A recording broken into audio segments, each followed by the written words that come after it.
Hey guys, tonight we're going to take a very slow, very gentle stroll back in time, all the way to Victorian England. Imagine yourself there now, if you will. The gas lamps outside your window cast a soft, flickering glow. A faint coal smoke hangs in the crisp morning air, and somewhere, far off, you can hear the faint clip-clop of a horse-drawn carriage. You're snuggled deep under a weighty eiderdown, perhaps in a room with a roaring fire crackling in the grate, warding off the chill. But don't get too comfortable, because the gentle snores of your imagination are about to be rudely interrupted by a rather insistent knock on the door, followed by the distant clang of a bell. That, my dear listener, is your cue. Because in the grand tradition of Victorian life, you probably wouldn't survive the sheer volume of tasks, social obligations, and, yes, even breakfast, without a proper morning routine. It was a time of strict schedules and even stricter stomach requirements. So, before you get comfortable, take a moment to like the video and subscribe, but only if you genuinely enjoy what I do here. And as you settle in, let me know in the comments where you're listening from and what time it is for you right now. Now, dim the lights, maybe turn on a fan for that soft background hum, and let's ease into tonight's journey together. Your first encounter with the Victorian morning, as a gentleman of means, wouldn't be with the sun's gentle rays, but with the brisk, no-nonsense presence of your valet. This dedicated individual, a veritable Swiss Army knife of personal service, would be your earliest companion. He'd glide into your room, usually without needing a verbal invitation, a subtle creak of the floorboards, a barely audible rustle of cloth. His mission? To prepare you for the day, and by extension, for breakfast. You wouldn't be fumbling for your spectacles or stumbling towards the coffee pot. Oh no, that's far too modern, far too independent. Instead, your valet would already have the curtains drawn, letting in the filtered morning light, and he'd be tending to the fire, ensuring a comforting warmth permeates the room. This wasn't just about comfort, it was about efficiency. Time was money, even before breakfast. The process of getting out of bed itself was an exercise in controlled luxury. You wouldn't just hop out, you would be assisted. Perhaps your valet would lay out your dressing gown, a heavy silk or velvet garment designed for warmth and modesty as you moved from the bedchamber to your dressing room. And speaking of dressing, this wasn't a quick throwing on of clothes. This was a meticulous, multi-layered ritual. Underwear, often linen or wool, would be followed by a heavy flannel undershirt, then trousers, waistcoat, and finally, the jacket. Each item carefully selected, brushed, and laid. Once you were suitably attired in your dressing gown, the next crucial step in your morning routine, before any thought of solid food could truly take hold, involved the delicate act of personal hygiene.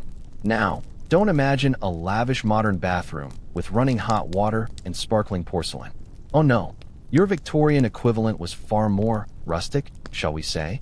A basin and pitcher of water, often lukewarm if not outright chilly, would be presented by your ever-attentive valet. You'd splash your face, perhaps, and engage in the surprisingly complex ritual of shaving. This wasn't a quick swipe with a disposable razor. This was a sharp, dangerous blade, stropped to perfection, wielded with precision. One slip, and your breakfast plans might involve a lot more gauze. Historians still argue whether the invention of safety razors in the late 19th century was more about hygiene or simply preventing gentlemen from accidentally carving up their own faces before their morning coffee. And speaking of coffee, or more likely, tea, the aroma would begin to waft through the house, a subtle, comforting promise of warmth. The advent of tea as a staple of the British diet is a fascinating saga, really. Initially a luxury, imported from distant lands, it slowly but surely democratized itself throughout the 18th and 19th centuries.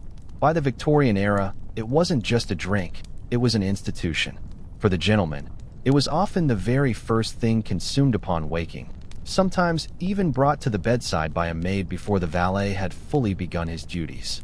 This early morning cup, often referred to as early tea or bed tea, was a gentle way to rouse the senses, a warm, reassuring liquid against the morning chill. It was often taken black, perhaps with a dash of milk, and very rarely with sugar at this early stage, as the sweetening was a more refined, breakfast table affair. Coffee, while present, didn't quite hold the same cultural sway as tea in Victorian Britain, especially in the home. It was more often found in coffee houses, those vibrant hubs of intellectual discussion and social interaction. For the gentleman at home, coffee might have been a choice, certainly, but it often played second fiddle to the fragrant leaves from the east. The process of making this tea or coffee was itself quite a production, mind you. You weren't just popping a pot into a machine. Water had to be boiled in kettles over fires, tea leaves carefully measured from ornate caddies, and then allowed to steep to the desired strength. For coffee, beans would often be roasted and ground fresh, lending an incredibly potent aroma to the house. Imagine the smell, a rich, earthy blend of roasted beans mingling with the more delicate, floral notes of brewing tea.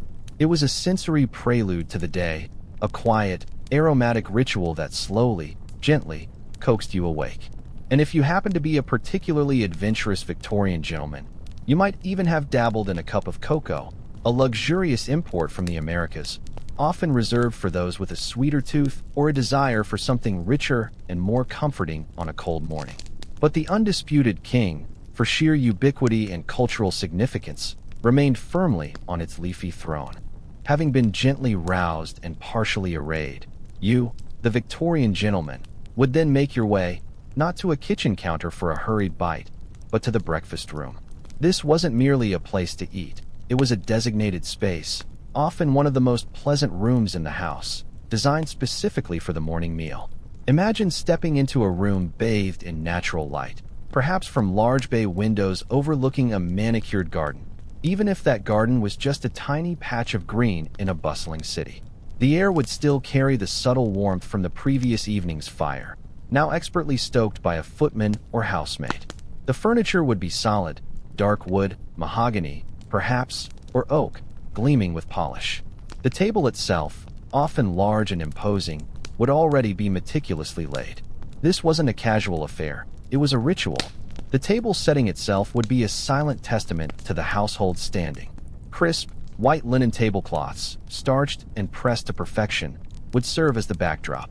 Upon this pristine canvas, you'd find an array of gleaming silver cutlery, not just forks, knives, and spoons for your main course, but smaller, specialized implements for toast, for eggs, for fish. China, often fine porcelain adorned with delicate patterns, or even the family crest, would be arranged precisely. Think multiple plates, a large dinner plate, a smaller side plate for bread, and perhaps a bowl for porridge. And then there were the serving dishes, an impressive spread of terrines, covered platters, and heated chafing dishes, all designed to keep the various components of the breakfast warm. It was a feast for the eyes before it was a feast for the stomach. Etiquette at the Victorian breakfast table was, predictably, a nuanced dance of unwritten rules. While perhaps not as rigidly formal as dinner, it still demanded a certain decorum. You wouldn't just slouch in your chair and tuck in. You'd sit upright, hands often in your lap until required, and conversation would generally be subdued, especially early in the meal. The morning papers, delivered crisp and fresh, would often be perused, though quietly. It was a time for reflection as much as consumption. Passing dishes required a polite, if you please, and helping oneself was done with a certain reserved grace. The matriarch of the house would typically pour the tea or coffee, a delicate ritual in itself, ensuring everyone's cup was filled to their preference. Historians still argue whether this formality at breakfast contributed to the overall societal rigidity of the era or simply reflected it. One peculiar tidbit: it wasn't uncommon for gentlemen to wear what was called a smoking jacket to breakfast, especially if they intended to indulge in a pipe or cigar shortly after the meal. Because, of course, nothing quite starts the day like a nice, thick cloud of tobacco smoke before heading out into the fog. It truly was a different time, wasn't it? After the initial pleasantries and the settling into the breakfast room, your gaze, as a Victorian gentleman, would inevitably drift towards the substantial spread awaiting you. And amongst the array of silver terrines and covered dishes, one item stood out for its sheer ubiquity and nutritional importance: porridge. Now, before you wrinkle your nose at the thought of a bland, gray gruel, remember that for many, porridge, usually made from oats, was the fuel of champions, or at least the fuel of a long, industrious day. It was cheap, filling, and easily digestible, a caloric workhorse designed to sustain one through hours of work, whether that was in a counting house or on a country estate. The preparation of porridge was deceptively simple, yet it held its own quiet art. Oats, usually rolled or steel-cut, would be simmered slowly in water or milk, often overnight, creating a thick, creamy consistency. It wasn't a quick microwave job, this was a commitment. The aroma, a gentle, earthy scent, would mingle with the other tantalizing smells of breakfast. For the working classes, it might be their only hot meal of the day, eaten plain or perhaps with a tiny sprinkle of salt. But for the gentlemen, there were subtle upgrades. A dollop of cream, perhaps a pat of butter melting into the warm depths, or even a spoonful of treacle or golden syrup to add a touch of sweetness. While we might reach for fruit or nuts today, those additions were far less common then. It was about sustaining energy, not necessarily tickling the taste buds with exotic flavors. Interestingly, despite its plainness, porridge was often lauded for its health benefits. Victorian doctors, with their sometimes peculiar ideas about diet and digestion, saw it as a cornerstone of a healthy constitution. They believed its gentle nature was perfect for the stomach, particularly for those prone to delicate constitutions. It was seen as a restorative, a wholesome start to the day that wouldn't overstimulate the system. Contrast that with the modern breakfast cereal aisle, bursting with artificial colors and sugar. One can't help but wonder if our ancestors had it right with their simple oats. Historians still argue whether the widespread consumption of porridge truly led to better public health outcomes, or was simply a convenient and affordable staple that filled a necessary dietary gap. But let's be honest, even the most dedicated porridge aficionado might find it a touch monotonous day after day. This is where the gentle sarcasm of the era often came into play. Jokes about the unending nature of porridge or the sheer fortitude required to face another bowl were not uncommon. Imagine trying to explain to a modern child that their breakfast for the next 50 years would largely consist of hot oats. You'd probably get a rather dramatic sigh, wouldn't you? Yet, for the Victorian gentleman, it was simply part of the expected order of things, a foundational element upon which the more exciting, and decidedly less virtuous, elements of breakfast could be built. It was the dependable, if unexciting, anchor to the morning meal, providing that slow-release energy needed to face the long, often dreary, Victorian day.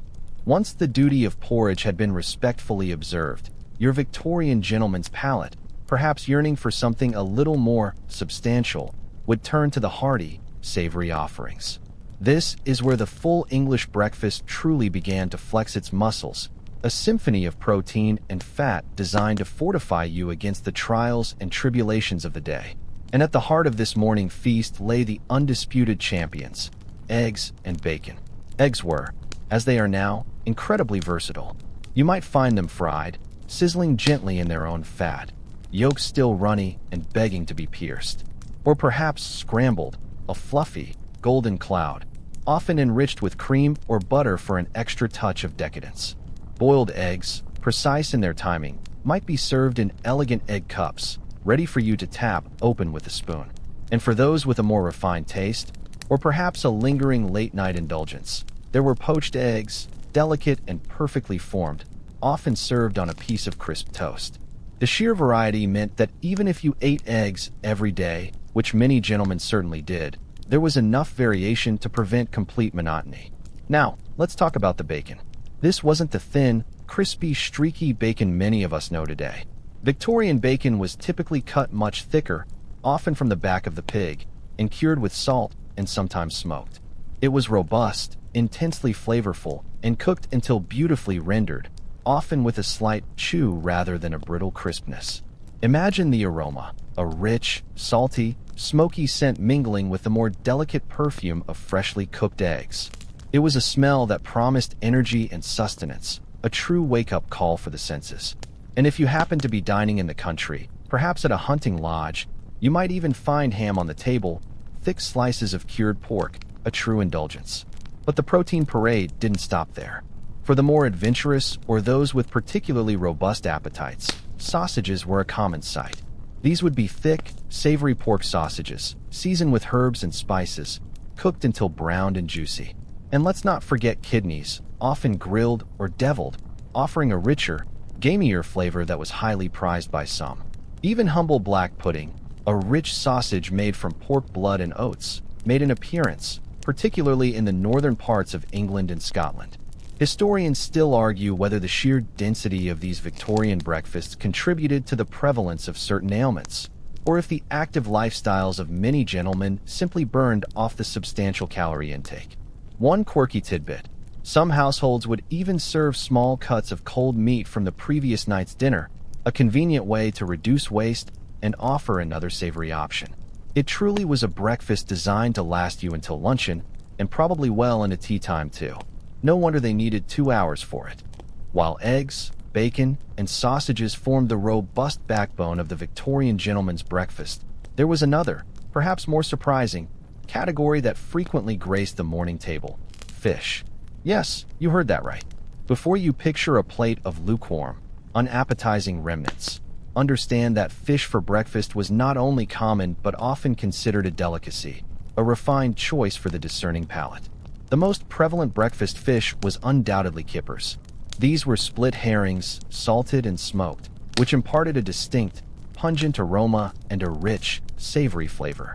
Served grilled or fried, often with a knob of melting butter, kippers were a true morning delight for many. Imagine the deep, smoky scent mingling with the crisp air of the breakfast room.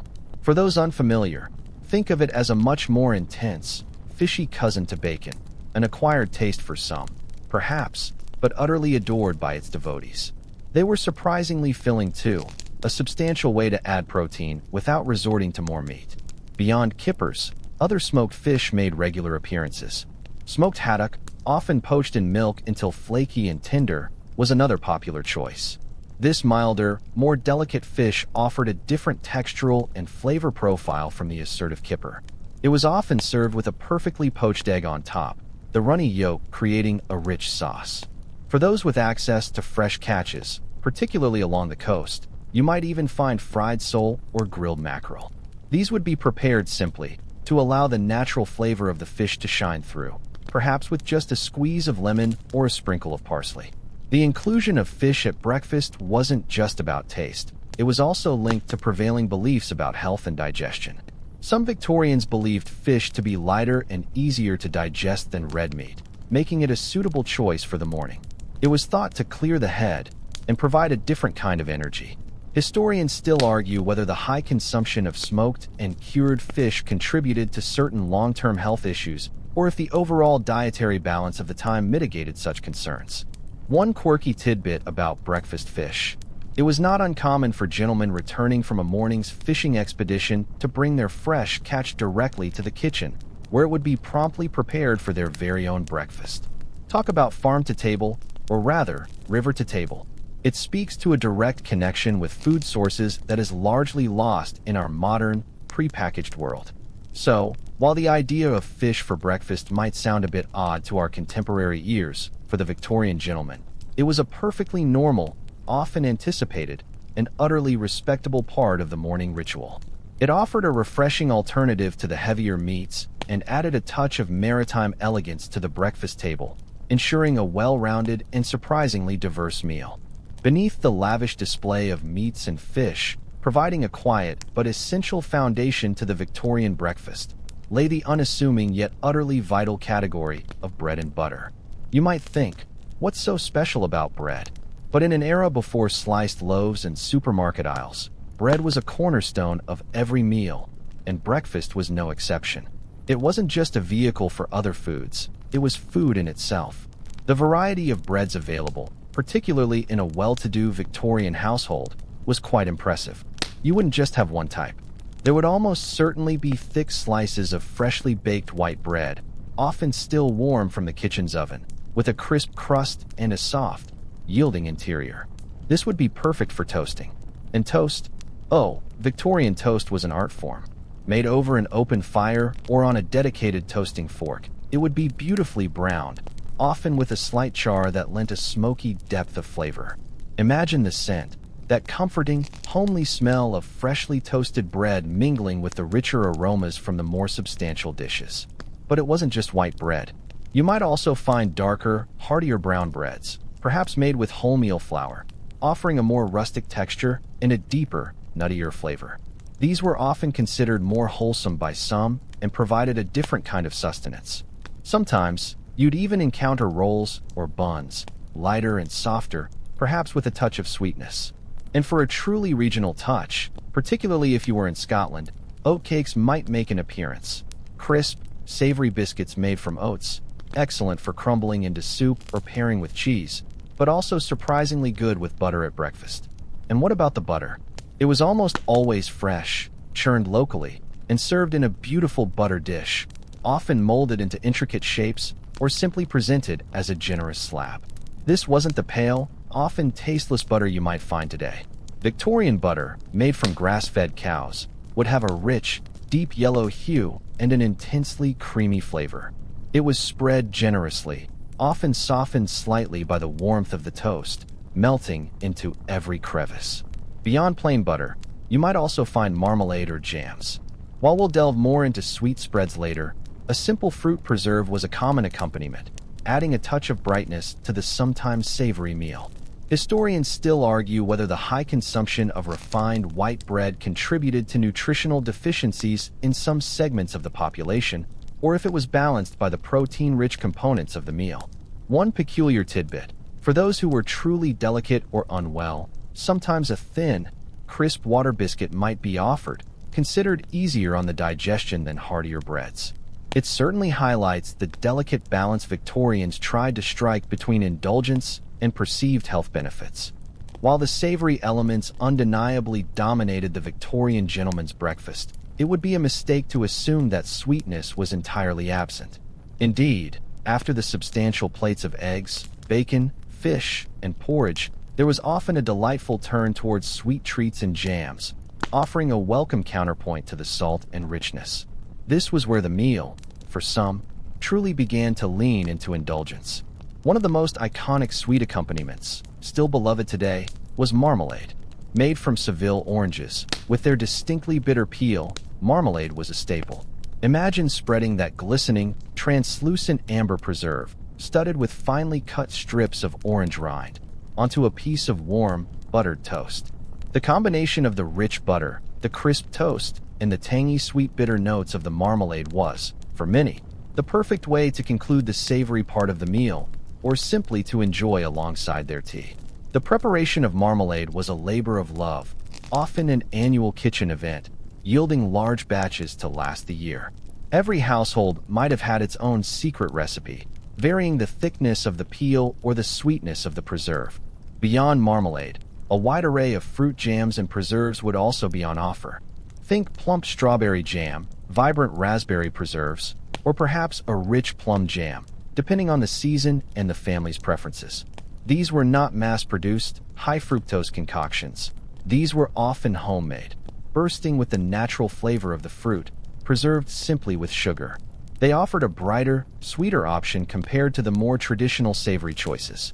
And sometimes, you might even find honey, rich and golden, perhaps from local beehives, offered as a natural sweetener for your toast, or even stirred into your porridge if you desired. For those with a particularly sweet tooth, or perhaps on a more relaxed morning, some households might even serve sweetbreads or cakes. Imagine a delicate currant bun, a slice of pound cake, or even a rich fruit cake. While not an everyday occurrence for most gentlemen, that level of sugar might be considered rather uncouth for a daily breakfast. They certainly made appearances, especially on weekends or holidays. It was a subtle nod to the coming days' less strenuous activities. Historians still argue whether the rising availability of sugar in the Victorian era contributed to increasing dental problems, or if the generally healthier, less processed diet mitigated some of these effects.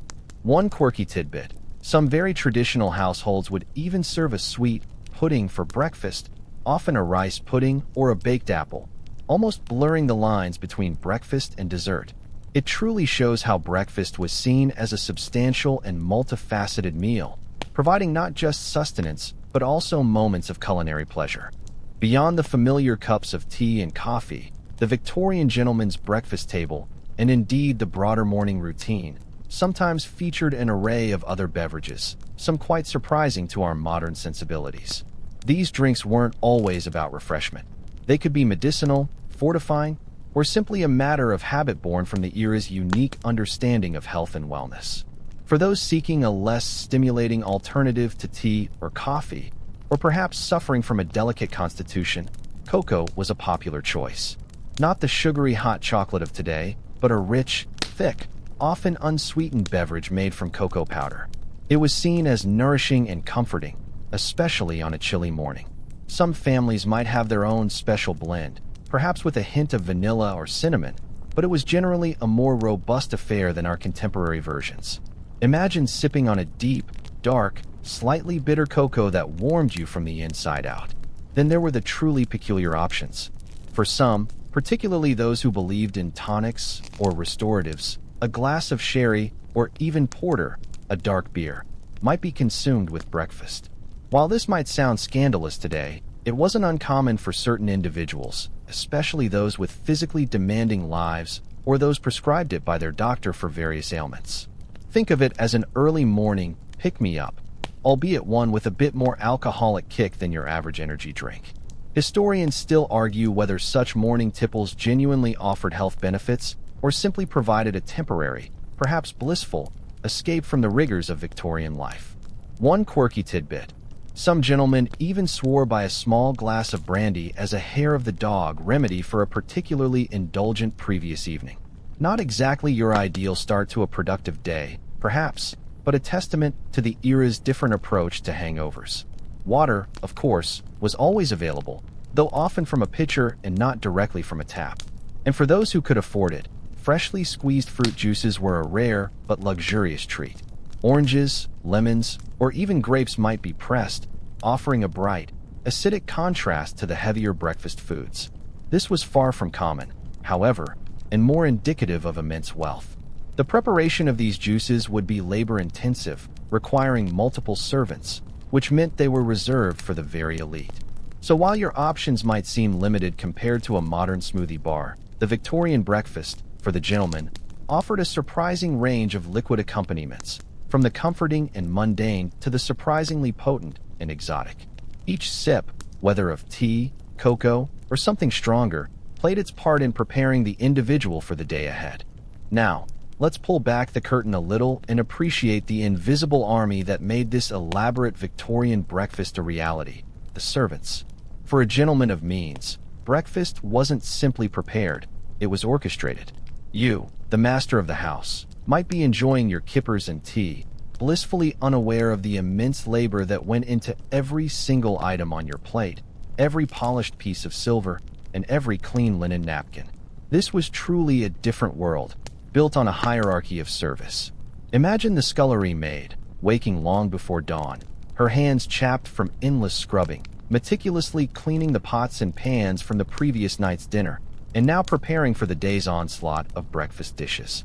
The kitchen maid would be tending to the fires, ensuring the ovens and ranges were hot enough for baking bread, frying bacon, and boiling water. The sheer physicality of this work, often in dimly lit, hot, and steamy kitchens, was immense. There were no electric kettles, no gas stoves with instant heat. Every degree of warmth, every bubble in a pot, was generated by hand, with coal and kindling. The cook, the queen of the kitchen, would be overseeing the entire operation, directing her subordinates with a keen eye and years of experience. She'd be responsible for the quality of every dish, from the perfectly cooked eggs to the precise consistency of the porridge.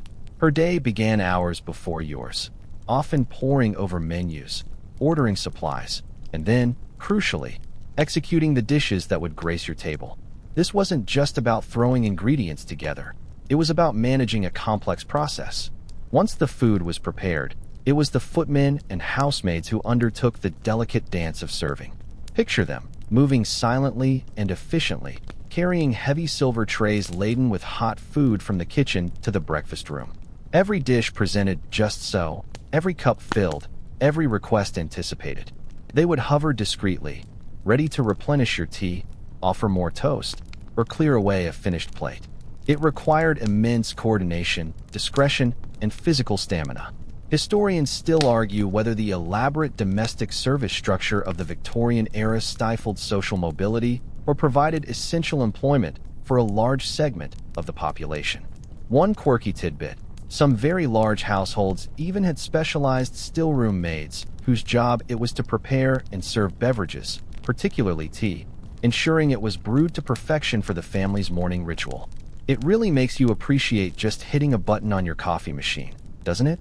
While our journey so far has focused on the well-appointed breakfast of the Victorian gentleman, it's crucial to remember that Victorian society was rigidly stratified. The breakfast experience, perhaps more than any other meal, served as a stark indicator of class and social standing. What you ate, and how you ate it, screamed volumes about your place in the world. For the upper echelons, the aristocracy, and the very wealthy, breakfast was an elaborate affair, as we've explored. It was a leisurely, multi-course meal, served by a retinue of servants in a dedicated room. The emphasis was on variety, quality, and presentation, a display of abundance and sophistication. Imagine silver tureens brimming with every conceivable savory delight, delicate china, and a seemingly endless supply of freshly brewed tea. This wasn't just sustenance. It was a performance, a daily reaffirmation of their elevated status. The sheer cost, both in terms of ingredients and the labor required to prepare and serve them, was astronomical. Moved down the social ladder to the burgeoning middle class, and breakfast, while still substantial, became somewhat less grand. A professional man, a doctor, a solicitor, a successful merchant, would still expect a hearty meal. Perhaps not quite the full spread of a duke, but certainly eggs, bacon, toast, and plenty of tea. Servants would still be present, though perhaps fewer in number, and the china might be less ornate. The emphasis here was on respectability and comfort, providing a solid start to a day of diligent work.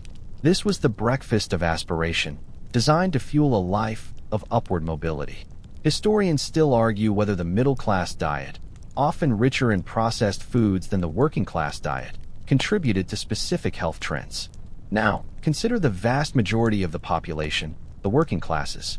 For them, breakfast was a far simpler, often meager, affair. Imagine a laborer, rising before dawn, perhaps in a cramped, cold tenement. Their breakfast might consist of little more than a piece of stale bread, a scrap of cheese, and a mug of weak tea, often sweetened heavily to provide a quick burst of energy.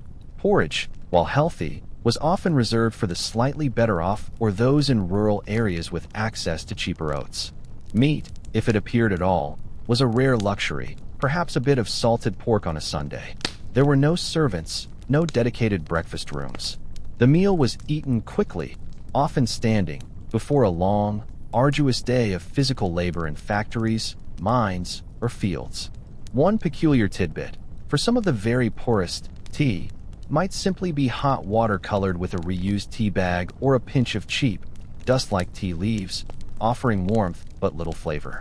It was a stark reminder that while some gentlemen languished over kippers, others were simply trying to survive on crumbs.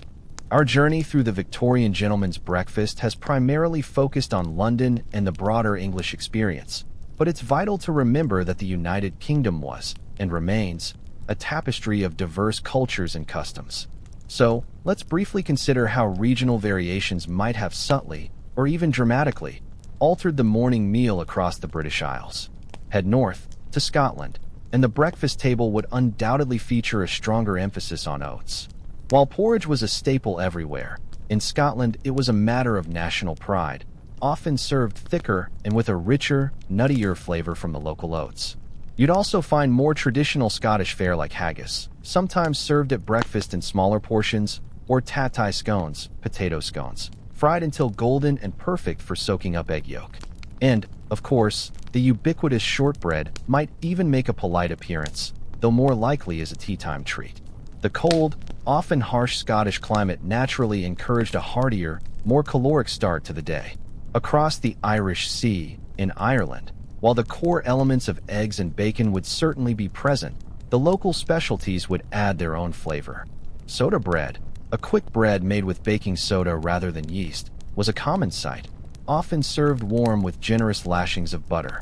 You might also encounter boxty, a traditional Irish potato pancake, or various forms of white pudding, a sausage-like concoction made from pork, suet, and oatmeal. The diet in Ireland, particularly for the working classes, was heavily reliant on potatoes, and this influence could even seep into the breakfast menu. Even within England itself, distinctions existed. In the West Country, known for its dairy farming, you might find more emphasis on local cheeses or clotted cream alongside your jams. In the industrial North, a more robust, working-class breakfast might feature heartier pies or savories designed to provide sustained energy for arduous factory work. These weren't necessarily on the gentleman's table, but they reflect the underlying dietary patterns of the region.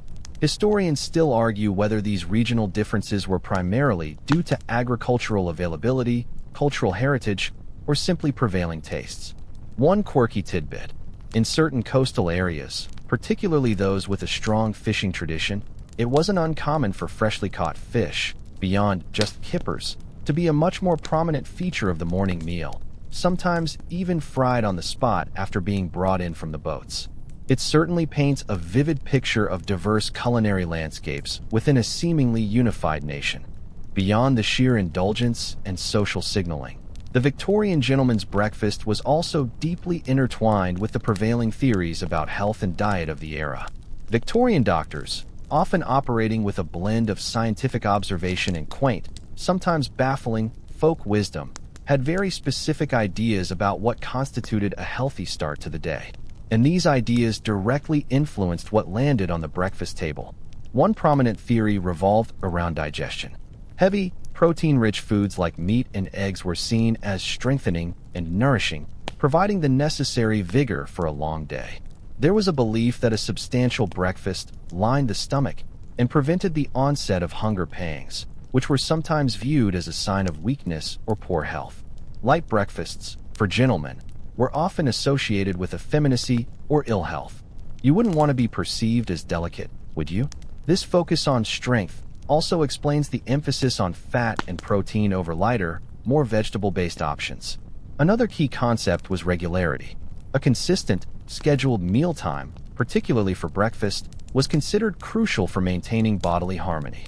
Irregular eating habits were thought to upset the humors or temperaments of the body, leading to various ailments. This contributed to the rigid adherence to breakfast times in well-ordered Victorian households. It wasn't just about showing up on time. It was about maintaining your inner equilibrium. Then there were the more peculiar dietary recommendations. Some doctors advocated for specific foods to cleanse the blood or stimulate the liver. This could lead to the inclusion of certain vegetables, like watercress, or even herbal infusions alongside the main meal, though these were less common on the gentleman's breakfast table than in the sickroom. The belief in tonic properties was strong, leading to the occasional suggestion of things like sherry or stout for medicinal purposes at breakfast, as we touched upon earlier. Historians still argue whether the Victorians' extensive use of certain remedies at breakfast was genuinely therapeutic or simply a placebo effect driven by strong belief. One quirky tidbit: some Victorian dietitians even recommended specific breakfast foods based on a person's constitution. For instance, a sanguine temperament might be advised to eat lighter fare, while a melancholic one needed heartier, warming foods. It all sounds a bit like an ancient astrology chart for your stomach, doesn't it? But for the Victorians, these were serious considerations, reflecting a deep, if sometimes misguided, concern for health and longevity. Our journey through the Victorian breakfast has largely focused on the settled, domestic routines of the gentleman. But what about when this carefully constructed world was disrupted? What happened to breakfast when the Victorian gentleman was on the move? A traveler embarking on a railway journey, staying in a bustling hotel, or perhaps enduring the rigors of a grand tour? The answer, as you might expect, was a fascinating blend of adaptation and adherence to ingrained habits. For those traveling by railway, especially on long journeys, dedicated dining cars were a later innovation. In the earlier Victorian era, breakfast on a train was a far less refined affair. You might purchase a pre-packed basket from a station vendor, typically containing cold meat, a hard-boiled egg, bread, and perhaps a small flask of tea or coffee. Imagine trying to navigate a hot drink on a jostling carriage, perhaps with coal smoke wafting through the open window. It was certainly not the serene breakfast room experience we've been picturing. For shorter trips, a gentleman might simply forego breakfast until he reached his destination, or perhaps rely on a modest snack carried from home. When staying in a hotel, however, The experience was typically designed to mimic, as closely as possible, the comforts of a private residence. A good hotel would pride itself on offering a substantial breakfast, often a table d'hôte, a set meal at a fixed price, that mirrored the full English breakfast we've discussed. You'd still find the array of eggs, bacon, kippers, and toast, served in a grand dining room, often by liveried staff. The key difference might be the slightly less personal service and the sheer volume of guests being catered for. Historians still argue whether the standardized hotel breakfast played a role in disseminating the full English concept across wider society, making it a national ideal rather than just a domestic one.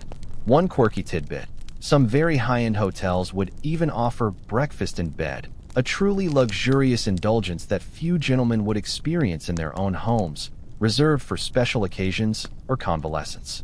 For gentlemen undertaking extended travels, perhaps on a grand tour of Europe, breakfast would vary wildly depending on the country and local customs. In France, a simpler breakfast of coffee and croissants might be the norm, a stark contrast to the meaty English spread. In Germany, cold cuts and various breads would dominate.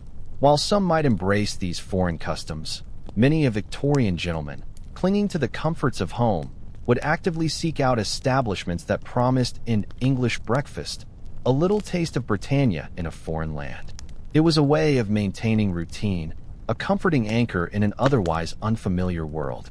So, whether on a bumpy train or in a grand Parisian hotel, the quest for a proper, fortifying start to the day remained a central concern for the traveling Victorian gentleman. As the Victorian era drew to a close, and the dawn of the 20th century emerged, the grand, multi-course, and often excessively heavy gentleman's breakfast began its slow, inevitable evolution towards modern meals. The factors driving this change were multifaceted, a confluence of societal shifts, changing dietary understanding, and technological advancements. One significant factor was the accelerating pace of life.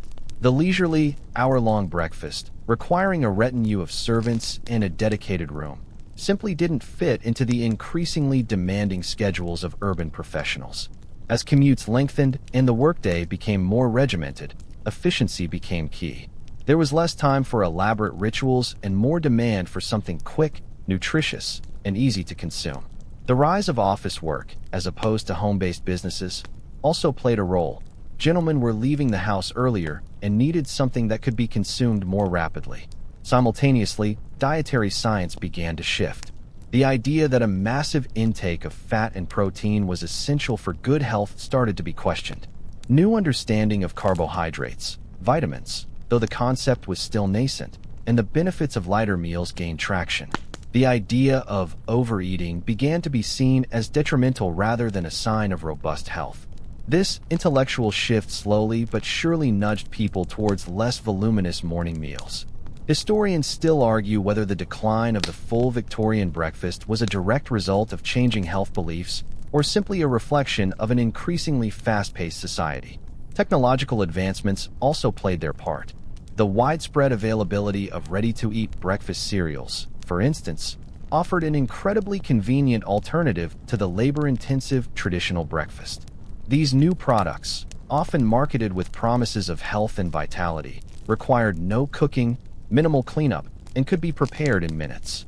While initially met with some skepticism by traditionalists, their convenience eventually won out, especially in less affluent households or for those with limited time. The invention of toasters, while simple, also streamlined the process of preparing bread, making it a quicker option. The decline in the availability and affordability of domestic servants also contributed significantly. As opportunities for working-class individuals expanded beyond service, maintaining a large household staff became increasingly difficult and expensive. Without an army of cooks, scullery maids, and footmen, the elaborate Victorian breakfast, with its endless array of dishes, simply wasn't feasible for most families.